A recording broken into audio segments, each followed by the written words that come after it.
नमस्ते। संस्कृत वयोनम चैनल पर आप सभी का हार्दिक स्वागत है। पढ़े चाणक्य बने चाणक्य इस श्रृंखला में आचार्य चाणक्य कहते हैं, रूप यौवन संपन्ना विशाल कुल संभवा विद्याहीना न शोभन्ते निर्गंधा इव किंशुकाः। प्रस्तुत श्लोक में आचार्य ने हमें विद्या का अपने जीवन में क्या महत्व है उसे प्रदर्शित किया है।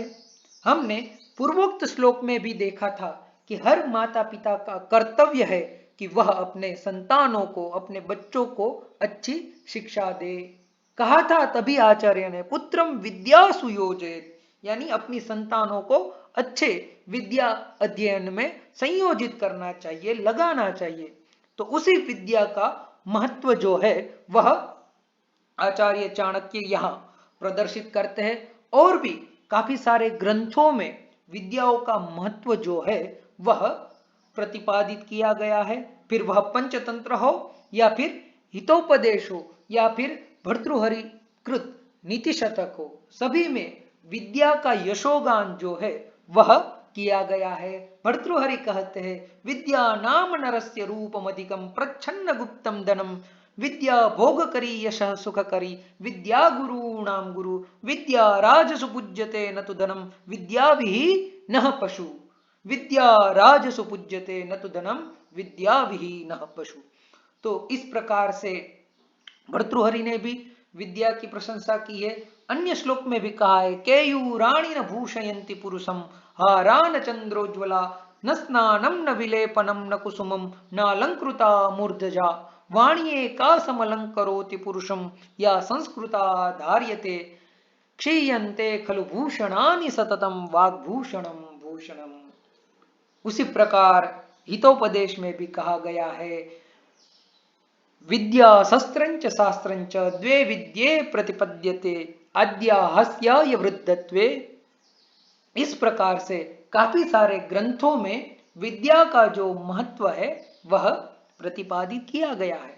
उसी प्रकार आचार्य चाणक्य कहते हैं कि रूप यौवन से संपन्न उच्च और बड़े कुल में जन्म, यह सब रहते हुए भी विद्या यदि आपके जीवन में नहीं है, यानी आप विद्याहीन है, तो फिर आपकी इस समाज में कोई शोभा नहीं रहती, यानी आपको कोई भी सत्कार नहीं दे सकता, आपको सम्मान नहीं दे सकता।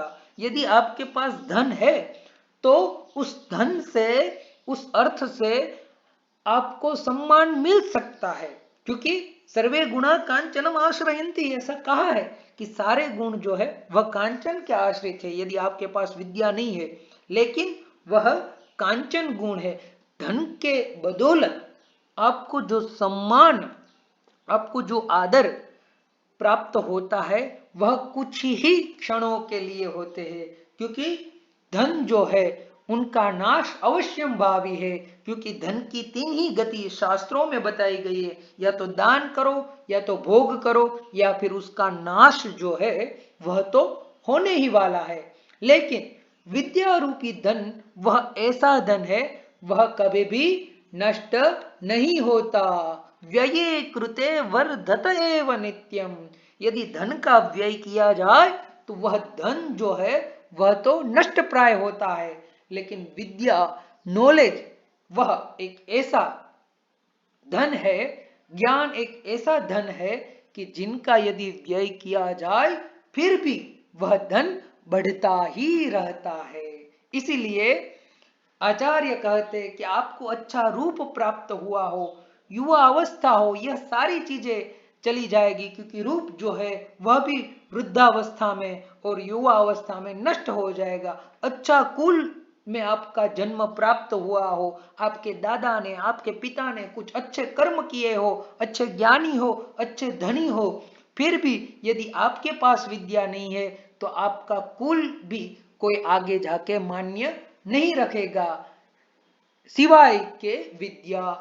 आपके पास यदि ज्ञान है तो ही आपको याद रखा जाएगा, अन्य किसी के परिप्रेक्ष्य में आपको याद नहीं रखा जाएगा। तो कहते हैं कि विद्याहीना न शोभन्ते, विद्या विहीन जो मनुष्य है वह इस संसार में, इस समाज में शोभा को प्राप्त नहीं होता। किस प्रकार से शोभा को प्राप्त नहीं होता, तो उनका उदाहरण प्रदत्त करते हुए कहते हैं, निर्गंधा इव किंशुकाः, जिस प्रकार से किंशुक जो फूल होते हैं, पलाश के जो फूल होते हैं किंशुक, जो दिखने में तो काफी सुंदर होते हैं, केसरिया रंग के होते हैं, लेकिन वही फूल जो है वह निर्गंध होने से, गंध रहित होने से उनका जिस प्रकार से आदर नहीं होता।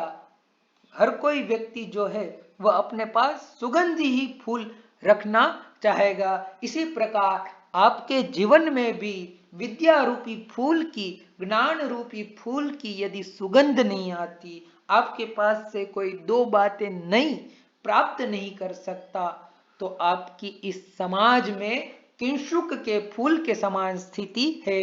इसीलिए इस समाज में हमारी स्थिति जो है वह, या हमारे संतान की जो स्थिति है वह इस समाज में निर्गंध किंशुक के फूल के समान न हो। इसलिए हमें या आपके माता पिता को यह अवश्य सोचना चाहिए कि अपनी संतानों को अच्छे से अच्छी शिक्षा जो है वह प्रदान करें।